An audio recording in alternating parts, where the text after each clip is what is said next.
Starting in the name of Allah, the most gracious and the most merciful, a very warm welcome to all of my students who are watching now this video. In the series of the lecture, Introduction to the Software Engineering, we're going to start another chapter which is Agile Development. So, ये जो हम Agile Development पढ़ रहे हैं, before going into the depth analysis of the Agile Development, it is very important for us to understand कि Agile Software Development हमारे लिए इतनी ज़्यादा क्यों ज़रूरी है, इसको पढ़ना हमारे लिए क्यों इम्पोर्टेंट है और इसका एक्चुअली में मैनिफेस्टो क्या है, इसका मंशूर क्या, टारगेट क्या, why it is being introduced in software engineering. और जब हमने इतनी ज़्यादा प्रोसेसेस पढ़ ली हैं सॉफ्टवेयर डेवलपमेंट के लिए, तो फिर वहाँ पे एजाइल का इंट्रोड्यूस कराना क्यों ज़रूरी है। सो देखिए, हम जो भी चीज़ें पढ़े हैं वो हम एक्चुअली हम बेहतर तरीके पढ़ें कि हम सॉफ्टवेयर को बेहतर तरीके से डेवलप कर सकें, बना सकें, उसमें लोगों की हेल्प कर सकें। और ये सारी जितनी भी चीज़ें हैं, ये सारी हमें ये चीज़ सिखाती हैं कि हम किन चीज़ों को इंडिविजुअल और इंटरैक्शन को प्रमोट करें, प्रोसेसेस और टूल्स को प्रमोट ना करें।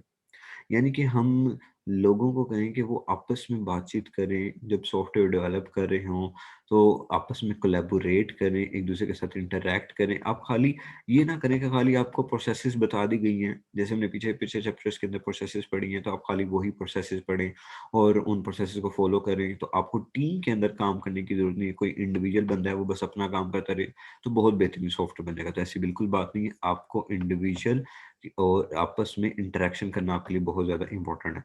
तो ये सबसे पहली बात एजाइल डेवलपमेंट हमें सिखाती है। दूसरा, एजाइल सॉफ्टवेयर डेवलपमेंट का जो बड़ा मैनिफेस्टो, मंशूर, टारगेट, मेन बात ये है कि आप सॉफ्टवेयर के ऊपर काम करें, बल्कि आप बड़ी-बड़ी जो डॉक्यूमेंटेशन है उनको फॉलो करने में ना लगे रहें।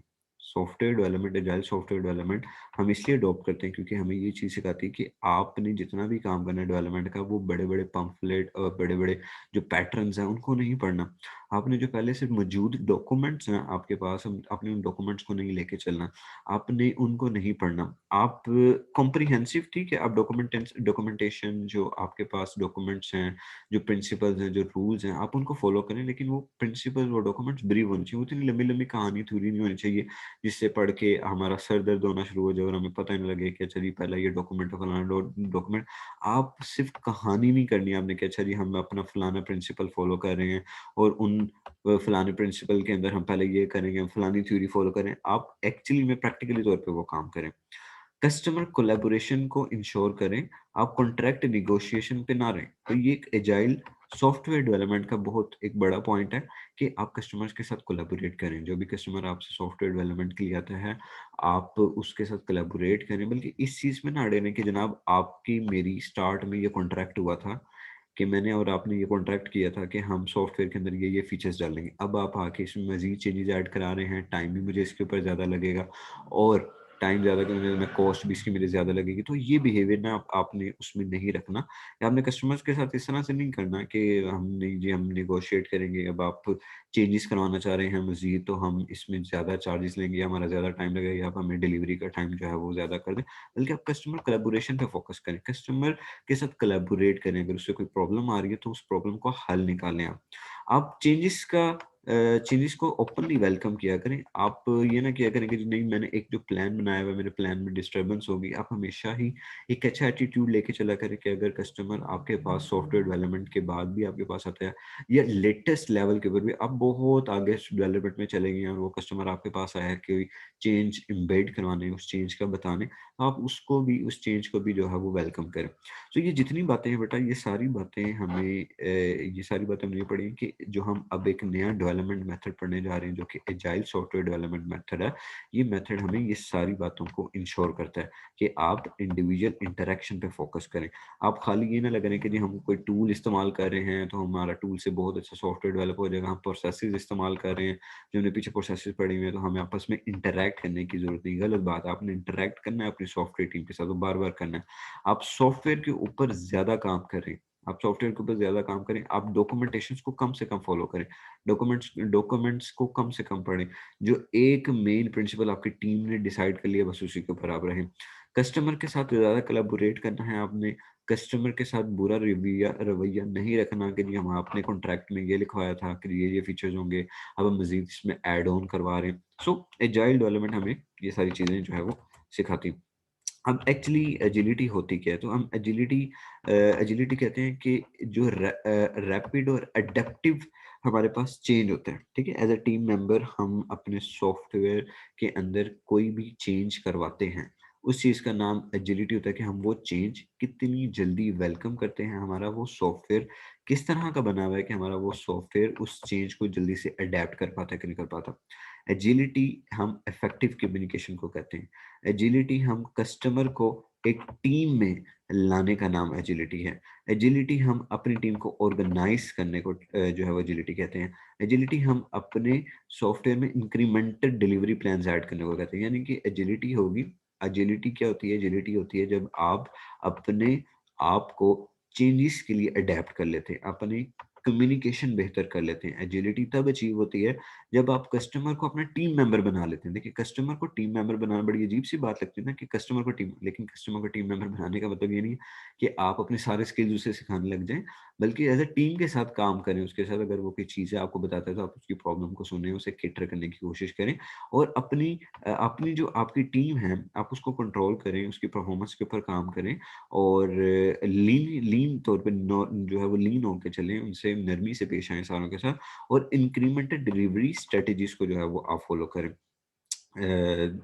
और इंटरमीडिएट प्लान्स बनाएं, ठीक है? Product that gets working software to the customer as rapidly as feasible, कि आप प्रोडक्ट जो भी बना रहे हैं उसमें जो भी working software to the customer as rapidly as feasible, जैसे आपको फिजिबल हो चेंज को जो है वो फिजिबल अपने लिए आपने बनाना है। अब चेंजेस से देखिए क्या मुराद आ रही है? चेंजेस से मुराद ये आ रही है कि कस्टमर अगर अपनी रिक्वायरमेंट चेंज कर देता है, तो आप उसकी चेंज रिक्वायरमेंट को जल्दी रिस्पॉन्ड करें। आपकी डेवलपमेंट ऐसी होनी चाहिए कि अगर वो कोई बाद में डेवलपमेंट की किसी भी स्टेज के ऊपर आपको कोई भी चीज़ चेंज करवाने की कोशिश करता है, तो आप उसको ओपन तौर पे वेलकम करें। अपनी कम्युनिकेशन अच्छी रखें, अपना एटीट्यूड टीम के दरमियान में अच्छा रखें, अपने मेंबर्स के दरमियान में अच्छा रखें। जो टेक्निकल और आपकी बिजनेस टीम है, जैसे हर एक टीम्स होती है ना एक ऑर्गेनाइजेशन के अंदर, मार्केटिंग की टीम है, टेक्निकल टीम है, सॉफ्टवेयर इंजीनियर्स हैं, मैनेजर्स हैं और सिस्टम है, इन सारों के साथ, इन सारे स्ट्रक्चर्स के साथ एक अच्छी कम्युनिकेशन आप मेंटेन करके रखें, कस्टमर को जो है वो टीम में बनाएं। अगर ये 5 points, effective communication, open welcome to the changes और कस्टमर को टीम में लाने वाला बिहेवियर, अपनी टीम को ऑर्गेनाइज करने वाला बिहेवियर और इंक्रीमेंटल डिलीवरी। तो इंक्रीमेंटल डिलीवरी से मुराद ये है कि आप एम्फेसाइज करते हैं कि आप पहला प्रोटोटाइप जब बना लें तो वो बनाने के बाद कस्टमर को दे दें फीडबैक के लिए। तो अगर आपका ऐसा बिहेवियर, ये 5 चीजें आपकी टीम के अंदर शामिल होंगी, हम कहेंगे कि ये एजिलिटी की तरफ हम मूव करें। वैसे एजिलिटी का मतलब होता है respond to change, fast change, rapid change. Rapid change होता है कि आप चेंज को कितनी जल्दी रिस्पॉन्ड करते हैं, कितनी जल्दी आप रिस्पॉन्ड करते हैं किसी भी चेंज को। मतलब अमूमन ये होता है ना, आपने एक काम कर दिया, मैं आपको कहता हूँ नहीं ये काम ऐसे नहीं ऐसे है, तो आपको गुस्सा आएगा। अब एक दिन के लिए एकदम जो है वो आग बबूला हो जाएंगे, ये क्या बात हुई, मैंने तो नहीं करना, मुझे क्यों कहा, मैं ज्यादा। अब देखिए, मुझे डांट, मेरे साथ लड़ तो नहीं सकते आप, यानी कि कस्टमर के साथ लड़ तो नहीं सकते, फिर आप क्या कहते हैं, अपना गुस्सा कैसे निकालते हैं? जनाब ये काम करने के लिए मैं 10,000 रुपये एक्स्ट्रा लूंगा।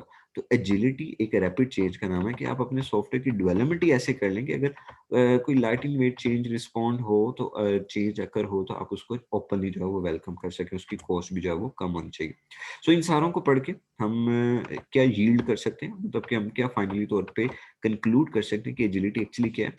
सो एजिलिटी 2 चीज़ों का नाम है। आप कितनी जल्दी इंक्रीमेंटेड डिलीवरी देते हैं एक सॉफ्टवेयर की। इंक्रीमेंटेड डिलीवरी से मुराद क्या है कि आपने पहली स्टेज बनाई सॉफ्टवेयर की, अपनी तरफ से सॉफ्टवेयर मुकम्मल किया, कस्टमर को दिया, कस्टमर के फीडबैक का वेट किया, वो जो फीडबैक आया कि इसमें ये प्रॉब्लम्स हैं, अभी भी हमें ये फीचर्स मिसिंग है, आप उसको कितनी जल्दी बनाकर डेवलप करके देते हैं। आप डेवलपमेंट गाइडलाइंस, ठीक है, the development guidelines stress delivery over analysis, also these activities are not discouraged, and active and continuous communication between developers and the customer. तो agility is all about the incremental delivery। और जो आप development guidelines लेते हैं, ठीक है, आप development guidelines पे स्ट्रेस करते हैं, आप इस चीज़ पे स्ट्रेस नहीं करते कि बस हमने जो है वो जो डिज़ाइन है, जो हमने बनाना है, जो हमने एनालिसिस किया है, जो हमने एक स्टार्ट में तय कर लिया था कि जी हम ये वाला डिज़ाइन लेके चलेंगे और हम ये इन इन एक्टिविटीज़ को नहीं हम करेंगे। हमें बहुत जो है वो खुद भी बहुत कुछ आता है। बल्कि ये एक एक्टिव और कंटीन्यूअस कम्युनिकेशन का नाम है लोगों के दरमियान, डेवलपर और कस्टमर्स के दरमियान में। आप स्टार्ट में जो आपको गाइडलाइंस दी जाती हैं, आप उन गाइडलाइंस को फॉलो करते हैं, उनको ऊपर स्ट्रेस देते हैं, स्पेसिफिकली उनको फॉलो करते हैं।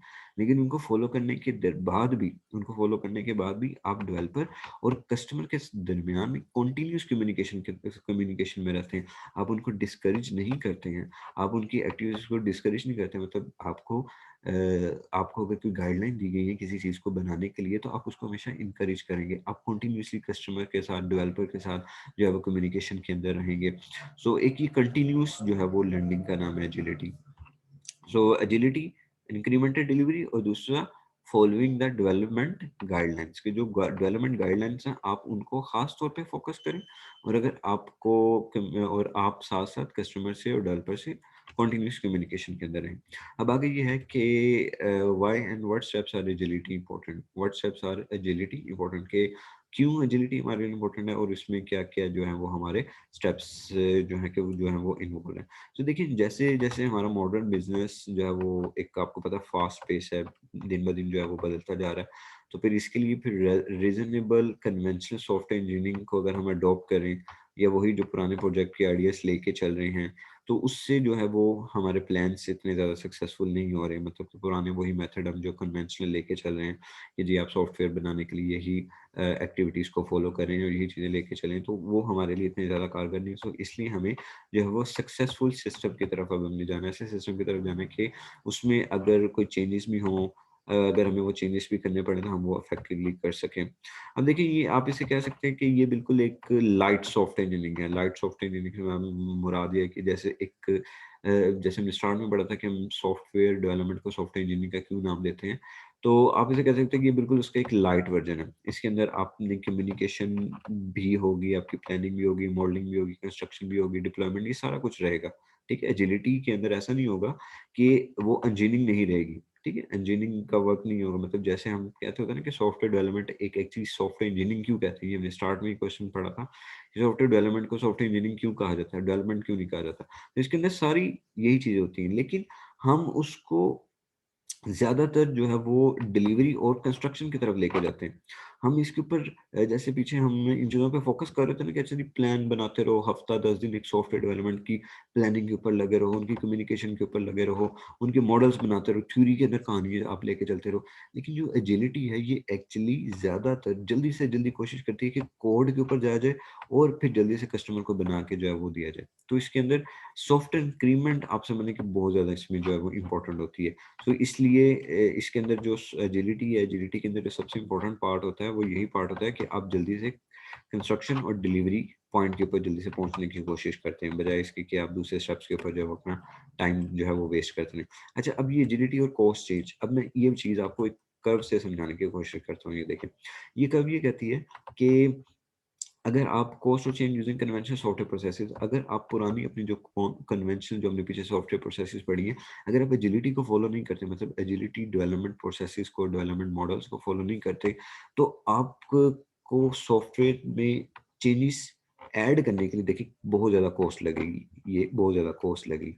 लेकिन अगर आप अजाइल प्रोसेसेस, एजिलिटी जो हम आगे अभी प्रोसेसेस पढ़ेंगे अगर आप यही प्रोसेसेस इसमें ऐड कर लें, तो फिर आपकी जो कॉस्ट है, जो डेवलपमेंट कॉस्ट है, वो काफ़ी हद तक देखिए कम हो जाती है। ये जो कर्व है आपकी ये कर्व काफ़ी हद तक फ्लैट हो जाती है। तो यही चीज़ उसने पीछे पैराग्राफ के अंदर आपको समझाई हुई है, तो उस पैराग्राफ को आप अच्छी तरह से पढ़ें। अगर उसमें कोई क्वेश्चन हो तो आप मुझसे कमेंट्स में पूछ सकते हैं। तो इस में 2 कर्व्स हमें नज़र आ रही हैं, पहली कर्व ये है और दूसरी कर्व ये है। तो जो पहली कर्व है, ये हमें ये बता रही है कि अगर आप कन्वेंशनल प्रोसेसेस को फॉलो करेंगे तो आपकी जो डेवलपमेंट कॉस्ट है वो ज़्यादा आएगी। यानी कि देखिए चेंजेस से क्या मुराद है, आप सोच रहे होंगे कि हमें सॉफ्टवेयर में किस तरह की चेंजेस करनी है। सॉफ्टवेयर में चेंजेस से मुराद बेटा ये है कि मिसाल के तौर पर आपने एक ऑलमोस्ट सॉफ्टवेयर सारा बना लिया जो कस्टमर की रिक्वायरमेंट के मुताबिक था। लेकिन बाद में कस्टमर आके किसी फीचर को चेंज करवा देता है, या किसी फीचर में किसी फीचर को किसी और तरह से चेंज करवाने की कोशिश करता है। तो फिर आपने सॉफ्टवेयर इस तरह से बनाया होगा कि उसमें चेंज लाना काफ़ी ज़्यादा आपको कॉस्ट कर सकता है। देखिए, आपकी टीम की कॉस्ट हो सकती है, आपकी टाइम की कॉस्ट हो सकती है। कॉस्ट से मुराद ये नहीं होता कि अगर मैंने किसी चीज़ में कोई चेंज करना है तो मुझे एक चीज़ खरीदनी पड़ेगी। चेंज से मुराद, हम कहते हैं ना कि ये जो चेंज है ये हमें कॉस्ट करेगा। कॉस्ट मतलब हमें पैसे लगेंगे, इस चेंज के लिए अब हमारे पैसे लगेंगे। तो वो पैसे लगने से मुराद यही होती है कि अब आपकी डेवलपमेंट टीम को बैठना पड़ेगा, उसको सोचना पड़ेगा, ये सर्विसेज लेनी पड़ेंगी। तो इस वजह से हम एजाइल प्रोसेस को फॉलो करते हैं, क्योंकि उसके अंदर जो चेंज है वो कम लगता है। ये जो डॉटेड लाइन में आपको नजर आ रहा है, ये हमारी डॉटेड लाइन जो है ये हमारी क्या चीज़ है, ये डॉटेड लाइन हमारी आइडल कर्व है कॉस्ट के लिए। अब एजाइल प्रोसेसेस जितनी भी हैं हमारी, ये एजाइल प्रोसेसेस एक्चुअली निकलती कहाँ से हैं?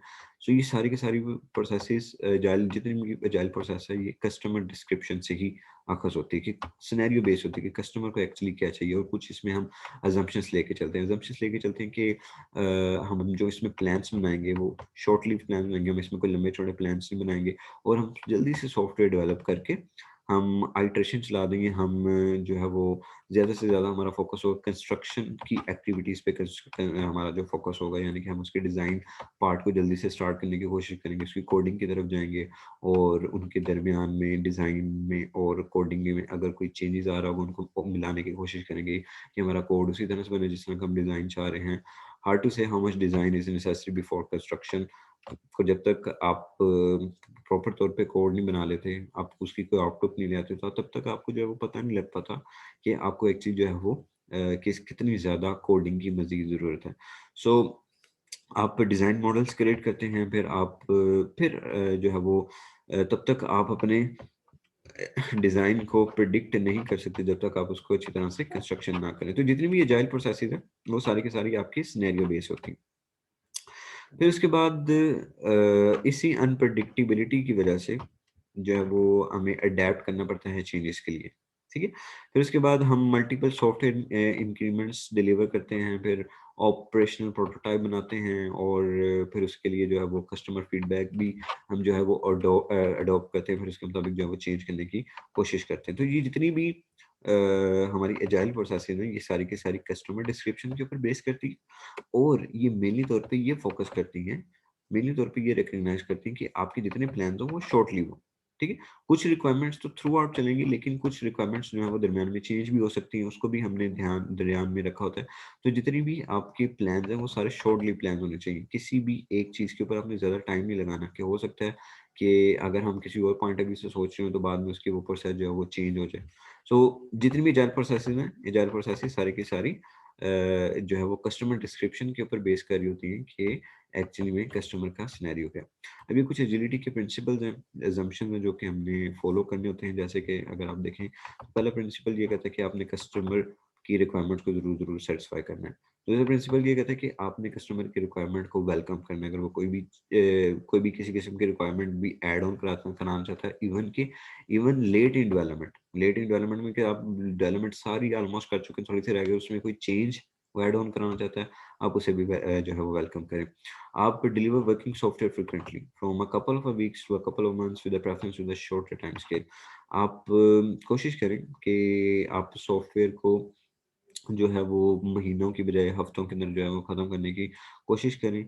आप जो है वो जो डेवलपर्स हैं, जो बिज़नेस पीपल्स हैं, इनके साथ प्रोजेक्ट को मिला के करने की कोशिश करें। अपनी जो टीम मेंबर्स हैं इनको मोटिवेटेड रखें, और कोशिश करें कि आप जितनी भी इंफॉर्मेशन डेवलपमेंट टीम के दरमियान में या इधर या अपने कस्टमर्स के दरमियान में जैसे भी कन्वे करें, वो आपकी सारी की सारी इंफॉर्मेशन फेस टू फेस होनी चाहिए। मतलब कोशिश करें कि इस तरह की फ़ोन के ऊपर बस बात कर ली तो बस ठीक है। फिर उसके बाद मज़ीद कुछ प्रिंसिपल हैं कि आपकी जो है वो जब भी आप सॉफ्टवेयर के ऊपर काम कर रहे हो, working software is the primary measure of the progress, कि जो आप काम कर रहे हैं वो आपकी एक्चुअली प्रोग्रेस होनी चाहिए। प्रोग्रेस से ये नहीं काउंट करनी कि चलिए अगले हफ्ते तक हम ये कर लेंगे, इस हफ्ते में हम ये कर लेंगे, कहानी हुई नहीं लेके चलना आपने। फिर उसके बाद एक कांस्टेंट पेस के साथ काम करते रहें, मतलब दिन रात ऐसे नहीं है कि जी इस हफ्ते में आपने उसके बारे में, उस सॉफ्टवेयर के बारे में कुछ भी नहीं किया, उससे अगले हफ्ते में कुछ नहीं किया। एक कांस्टेंट पेस के साथ जो आपने प्लान बनाया है उसको ऐसा-ऐसा जो है वो अचीव करते रहें, और आप जब तक कंटिन्यूअसली अटेंशन नहीं देंगे अपनी टेक्निकल एक्सीलेंस पे, तब तक आपका एक अच्छा डिज़ाइन जो है वो नहीं बन सकता। तो इसलिए अपनी टेक्निकलिटीज़ पे ज़रूर जो है वो फोकस करें कि आपके टेक्निकल स्किल्स जो हैं वो किस तरह से हैं। फिर उसके बाद सिंप्लिसिटी होनी चाहिए, the art of maximising the amount of work not done. Is essential, कि आप इस चीज़ के ऊपर फोकस करें कि आपने जितना ज़्यादा आपका काम है वो कितना काम है जो आपका भी करने वाला रह गया, इस चीज़ पे मतलब रिलाई ना करें कि आपने इतना काम कर लिया है, थोड़ा-सा रह गया, थोड़ा-सा रह गया है। सो फिर उसके बाद सेल्फ ऑर्गेनाइजिंग टीम में आप the best architecture requirements and design emerge from self organising team.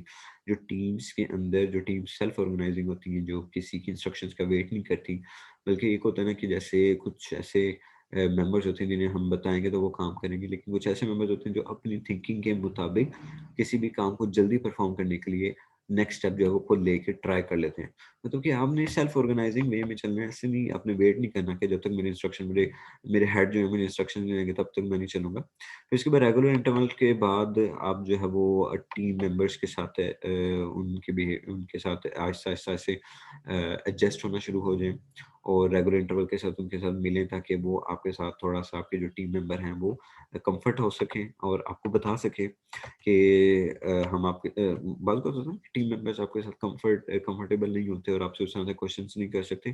तो the team reflect on how to become more effective then tunes and adjust its behaviour accordingly. तो रेगुलर इंटरवल्स के बाद आप जो है meetings किया करें ताकि आपकी टीम को पता लग सके कि आपकी जो टीम के अंदर मेंबर्स हैं वो सारे किस तरह से हैं। अगर टीम मेंबर्स ने एक दूसरे के साथ कम्युनिकेशन करनी है तो उन्हें पता हो कि इस मेंबर के क्या स्किल्स हैं और इस मेंबर्स के पास मैंने क्या-क्या पूछना है। इसके अलावा एजिलिटी के लिए बहुत सारी ऐसे चीज़ें हैं जो कि हमें इस एजिलिटी मॉडल को अचीव करने के लिए ज़रूरी होती है। देखिए जैसे सिर्फ़ ये नहीं है कि आप खाली प्रिंसिपल्स को फ़ॉलो कर लें, लेकिन जो टीम मेंबर हैं, आपके टीम मेंबर्स के पास किसी किस्म का कोई स्किल्स ना हो, नॉलेज ना हो, तो आपके जो टीम मेंबर्स काम कर रहे हैं, उनके पास स्किल्स भी होनी चाहिए, नॉलेज भी होनी चाहिए। आपके टीम मेंबर्स के अंदर जो है वो एक फ़ोकस होना चाहिए कि हमने एक सॉफ्टवेयर को बनाना है और इसका इसे जल्दी से डिलीवर करना है। आपके टीम मेंबर्स के अंदर कोलैबोरेट करने की सलाहियत मौजूद होनी चाहिए, डिसीजन मेकिंग की एबिलिटी मौजूद होनी चाहिए। आपके टीम मेंबर्स के अंदर एबिलिटी होनी चाहिए कि वो फज़ी प्रॉब्लम्स को, एम्बिगुअस प्रॉब्लम्स को, एक बाज़ बार ऐसी प्रॉब्लम्स आ जाती है मतलब फॉर एग्ज़ाम्पल आप सॉफ्टवेयर इंजीनियर हैं और आपने ऑब्जेक्ट ओरिएंटेड प्रोग्रामिंग पढ़ी हुई है, लेकिन कुछ ऐसी चीज़ आ जाती है जो आपने अपने कोर्स वर्क में नहीं पढ़ी हुई। तो आपके अंदर ये एबिलिटी होनी चाहिए कि आप उसे इंटरनेट पे सर्च करके, इधर से बुक पढ़ के और गूगल से, ब्लॉग से करके समझ सकें और एक-दूसरे की रिस्पेक्ट होनी चाहिए टीम मेंबर्स के दरमियान में। और सेल्फ ऑर्गेनाइजेशन आपके दरमियान में जो होनी चाहिए वो बहुत ज़्यादा इंपॉर्टेंट है कि आपको वर्क स्केड्यूल के मुताबिक चलना चाहिए। आपको पता होना चाहिए कि अपने काम को जल्दी से जो है वो काम को जल्दी से करके देना। तो ये एजिलिटी सिर्फ़ और सिर्फ़ बातों से अचीव नहीं होती, बल्कि जो उस एजिलिटी के जो टीम मेंबर्स होते हैं उनके अंदर ये वाले फैक्टर्स का मौजूद होना भी बहुत ज़्यादा इंपॉर्टेंट है। अब देखिए सबसे ज़्यादा जो हम एजाइल प्रोसेस यूज़ करते हैं उसमें जो सबसे पहली प्रोसेस है जो केंट बेक ने 2004 में बनाई थी, वो एक्सपी प्लानिंग थी। ठीक है? एक एक प्रोसेस थी एक्सट्रीम एक्सट्रीम प्रोग्रामिंग, एक प्रोसेस है जैसे हमने पीछे प्रोसेसेस पढ़ी है, इसी तरह एजिलिटी डेवलपमेंट के अंदर एक प्रोसेस है जिसका नाम है एक्सपी। ठीक है? अब एक्सपी एक्सट्रीम प्रोग्रामिंग क्या है? अब देखिए एक्सट्रीम प्रोग्रामिंग ये है, तो ये पीछे सारी कहानी है, तो आप इस कहानी को पढ़ सकते हैं। मैं आपको इस पिक्चर से मेन आइडिया देने की कोशिश करता हूँ। तो एक्सपी प्रोग्रामिंग के अंदर क्या होता है, ये कहते हैं जी सबसे पहले आप प्रोग्रामिंग प्लानिंग के ऊपर फोकस करें। प्लानिंग के अंदर आपने क्या करना है, आप यूज़र की रिक्वायरमेंट्स को फोकस करें, यूज़र की रिक्वायरमेंट गैदर करें। यूज़र की रिक्वायरमेंट को सबसे इम्पोर्टेंट आपने समझना है। आप टेस्ट क्राइटेरिया बनाएँ और टेस्ट क्राइटेरिया बनाएँ, उसकी रिक्वायरमेंट्स को एक्सेप्ट करें और चेक करें कि आप उसकी जो है वो रिक्वायरमेंट्स आपने पूरी अच्छी तरह से नोट डाउन कर लिए कि नहीं कर लिए और आप उसकी रिक्वायरमेंट को कल किस तरह से फुलफिल कर पाएँगे, टेस्ट कैसे कर पाएँगे, चेक कैसे कर पाएँगे, जज कैसे कर पाएँगे। फिर इसके बाद अगला प्लान भी बनाएँ कि हमारा इसके बाद नेक्स्ट प्लान जो है वो क्या होगा, हमने इसके बाद नेक्स्ट स्टेप जो है वो क्या करना है। फिर इसके बाद आप डिज़ाइन की तरफ फोकस करें। डिज़ाइन के अंदर हम सीआरसी कार्ड्स बनाते होते हैं, ये एक्चुअली कोलैबोरेशन कार्ड्स होते हैं, मतलब आप टीम मेंबर्स के दरमियान में जो आप डेवलपमेंट कर रहे हैं उनको, हर टीम मेंबर्स को एक कार्ड दे देते हैं। कहते हैं कि जी आप जिस तरह का इसका डिज़ाइन बनाना चाह रहे हैं, आप वो डिज़ाइन कार्ड बना के हमें दें। फिर उसमें से जिसका बेस्ट डिज़ाइन होता है वो आ जाता है। जिसका बेस्ट डिज़ाइन होता है वो चूज़ कर लिया जाता है। फिर प्रोटोटाइप के ऊपर काम किया जाता है, बेस्ट सॉल्यूशंस दिए जाते हैं। जो उसमें से मुख्तलिफ किस्म के टीम मेंबर्स के साथ आप सॉल्यूशन डिस्कस करते हैं, डिज़ाइन करते हैं। जो उसमें से बेस्ट सॉल्यूशन होता है उसकी फिर एक मॉडल प्रोटोटाइप बना के डिस्कस कर लिया जाता है। तो इसके बाद जब कोडिंग की बारी आती है तो पेयर प्रोग्रामिंग करते हैं, इकट्ठे बैठ के टीम के अंदर प्रोग्रामिंग करते हैं। ऐसा नहीं होता है कि एक बंदा जो है वो अकेला बैठ के जो है वो लगा हुआ है। फिर उसके बाद टीम प्रोग्रामिंग करने के बाद बार-बार रिफैक्टरिंग की जाती है। उसमें अगर कोई बग्स आ रहे हैं, कोई प्रॉब्लम आ रही है, उसको हम बेहतर वे में किस तरह से लेके चल सकते हैं, रिफैक्टर किया जाता है। फिर यूनिट टेस्ट किया जाता है। ठीक है, जब आप प्रोग्रामिंग करते हैं तो प्रोग्रामिंग पार्ट को भी आप टेस्ट करते हैं, बार बार टेस्ट करते हैं। अगर उसमें कोई प्रॉब्लम आ रही हो तो फिर उसे रिफैक्टर कर लेते हैं, नहीं तो आप आगे पूरे कंप्लीट मॉड्यूल के टेस्ट करते हैं। फिर इंटीग्रेशन टेस्ट होती है, फाइनली तौर पे आपका एक्सेप्टेंस टेस्ट होता है, जिसपे आपकी फर्स्ट डिलीवरी जो है वो कंप्लीटली मुकम्मल हो गई होती है। आप जो है वो प्रोजेक्ट वेलोसिटीज की कंप्यूट करते हैं कि अगर हमने इतने दिनों के अंदर इतना पार्ट कर लिया तो बाकी डेज के अंदर हम जो है वो कितना पार्ट जो है वो कर पाएंगे। उस प्लान को आप रिलीज करते हैं और फर्स्ट डिलीवरी को भी आप रिलीज कर देते हैं, वो कस्टमर के पास चला जाता है। कस्टमर फिर उसको देख देख के फिर आगे मजीद जो है वो मजीद जो है वो उसमें जो भी जिस किस्म का भी उसने फीडबैक देना था वो दे देता है आपको। अब एक्सट्रीम प्रोग्रामिंग के ऊपर कुछ बहस की जाती है, ये की जाती है कि जो रिक्वायरमेंट्स वोलेटिलिटी है, ठीक, उसके अंदर कस्टमर जो है वो आपका एक एक्टिव मेंबर होता है। तो एक्सट्रीम प्रोग्रामिंग टीम के अंदर changes to the requirement are requested informally and frequently, कि जब भी आप रिक्वायरमेंट्स गैदर कर रहे हो तो आप जो एक्सट्रीम प्रोग्रामिंग है ना उसके अंदर जो आपका कस्टमर है वो कस्टमर एक बहुत बड़ा एक्टिव पार्ट होता है। तो जब भी आप रिक्वायरमेंट गैदरिंग कर रहे होंगे तो रिक्वायरमेंट गैदरिंग के अंदर आप फ्रिक्वेंटली और इनफॉर्मली या फॉर्मली तौर पे बार बार कस्टमर के साथ जरूर इंटरेक्ट कर रहे होंगे। आपकी बाज़ कस्टमर नीड्स के साथ कॉन्फ्लिक्ट भी आ सकती है, मतलब बाज़ ऐसा भी तो हो सकता है ना कि आप वो अब वो आपसे कुछ और एक्सपेक्ट कर रहा होता है, लेकिन आप कहते हैं कि आप इस तरह की ज़रूरत इससे नहीं पूरी कर पाएँगे, आपको कुछ चेंजेस करनी पड़ेंगी। और बाज़ औक़ात requirements are expressed informally, use stories and exceptions test are the only explicit manifestation of the requirements. Formal models are may avoid inconsistency and error before this system is built. Proponents said changing nature makes such models obsolete as soon as they are developed. तो आप जितनी use stories बनाते हैं उनको उन requirements को आप informally तौर पे एक्सप्रेस कर देते हैं, यूजर को बता देते हैं कि आप जिस तरह की रिक्वायरमेंट्स जो है वो चाह रहे हैं ये पॉसिबल भी होंगी या नहीं पॉसिबल हो पाएंगे। यानी कि आप स्टार्ट में ही कुछ इस तरह से टेस्ट परफॉर्म करते हैं जिससे आप ये बता पाते हैं कि हम इन चीज़ों को अचीव भी कर पाएंगे कि नहीं कर पाएंगे। लेकिन इसके अंदर कुछ ये कहते हैं कि जो एक्सपी प्रोग्रामिंग है it de emphasise the need for architecture design, कि आप ये एजिलिटी का एक ऐसा ऐसा मॉडल है जिसके ऊपर आप आर्किटेक्चर डिजाइन के ऊपर फोकस नहीं करते। आप एक आर्किटेक्चर डिजाइन के ऊपर फोकस नहीं करते, बल्कि आपका फोकस किसके ऊपर होता है, आप इंक्रीमेंटल नेचर के ऊपर जो है वो फोकस कर रहे होते हैं। इसकी कोर वैल्यू ये होती है कि आप बस बनाएं और बना के आप कस्टमर की बेसिक बेसिक जो है वो नीड को फुलफिल करें और कस्टमर को जो आप फर्स्ट डिलीवरी प्लान रिलीज करें ताकि वो चेक कर सके और देख सके। अब इसी तरह से जैसे एक्सपी एक मॉडल है हमारे पास, एक प्रोसेस है, इसी तरह से हमारे एजिलिटी के मजीद कुछ मॉडल्स हैं जिसमें जो हमारे पास सबसे पहला मॉडल है वो एडेप्टिव सॉफ्टवेयर डेवलपमेंट मॉडल है। सबसे पहला मॉडल जो है वो हमारे पास एडेप्टिव सॉफ्टवेयर डेवलपमेंट मॉडल। तो इसमें मॉडल में हमें क्या याद रखना है, इसमें हमें याद रखना है कि अच्छा ये प्रपोज किसने किया था, और ये ह्यूमन कोलैबोरेशन के ऊपर फोकस करता है और टीम सेल्फ ऑर्गेनाइजेशन के ऊपर फोकस करता है। लेकिन साथ में इसके कुछ अच्छे फीचर्स भी हैं। इसके फीचर्स क्या क्या हैं? इसके फीचर ये हैं कि जी हम जो है वो पहले एक प्रॉपर तौर पे मिशन बना के चलेंगे कि हमने करना क्या है, पूरा हमारे पास प्लान होगा और हम कंपोनेंट वाइज प्लान बनाएंगे कि हमने पहला ये कंपोनेंट करना है, दूसरा ये, तीसरा ये, चौथा ये। फिर इसके बाद हम टाइम बॉक्सिंग करेंगे, हम टाइम फ्रेम बनाएंगे कि इतनी देर के अंदर हमारा फर्स्ट कंपोनेंट या सेकंड कंपोनेंट हो जाना चाहिए। फिर हम जो इसमें मसले मसाइल हमें कल दरपेश आ सकते हैं उसको हम एक्सप्लिसिट तौर पे अलग करके जरूर डिस्कस करेंगे। हम टीम की रिक्वायरमेंट्स के ऊपर कोलैबोरेशन ज़रूर करेंगे, जो रिक्वायरमेंट गैदरिंग है उसके ऊपर ज़रूर हमने कोलैबोरेट करके चलना है, एक दूसरे के साथ डिस्कस करके चलना है, कस्टमर के साथ भी और अपनी टीम के साथ भी। और हम इसमें ये मान के चलते हैं कि हमारे इन मॉडल के अंदर बहुत सारी ऐसी चीज़ें आएंगी जो हमें नहीं आती, वो हमें सीखनी पड़ेगी।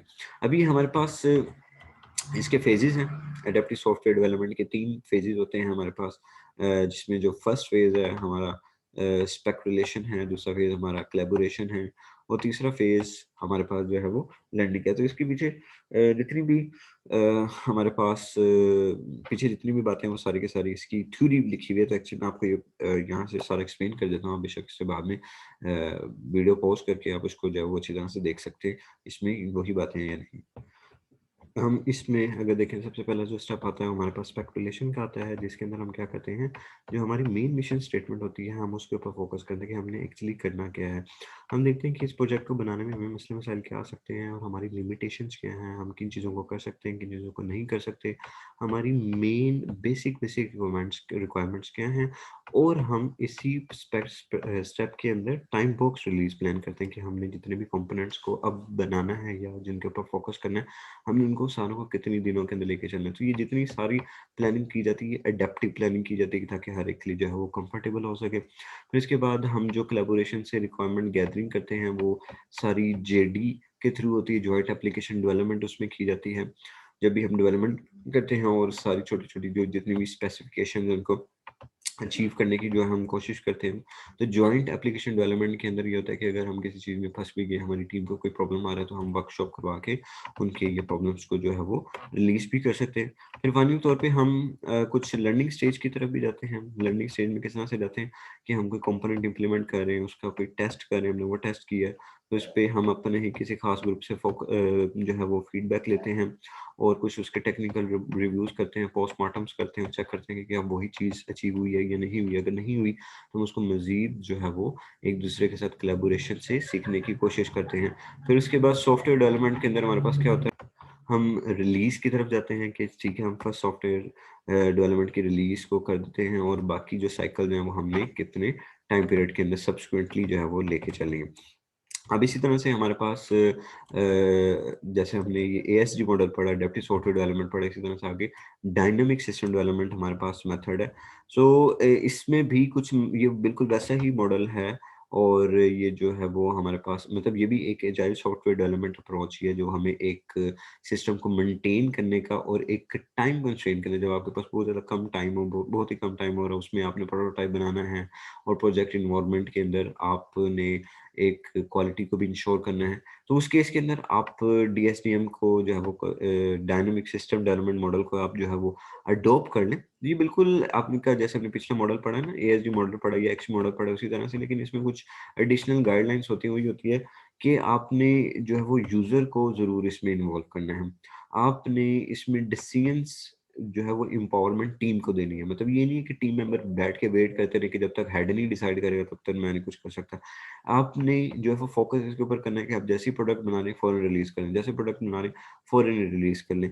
आपने fitness for the business purpose is the essential criteria for the acceptance of the deliverable, कि आप जो डिलीवर करना चाह रहे हैं जब तक जो आप डिलीवर करना चाह रहे हैं जब तक वो एक्सेप्ट नहीं होगा तब तक वो आपके लिए क्राइटेरिया आपका मीट नहीं होगा। ये माइंडसेट होना चाहिए, जब तक कस्टमर एक्सेप्ट नहीं कर लेता आप समझेंगे तब तक आपका सॉफ्टवेयर का जो है वो नहीं बना। आइटरेटिवली होना चाहिए सारा कुछ आपका जो है वो आपका आइटरेटिव होना चाहिए।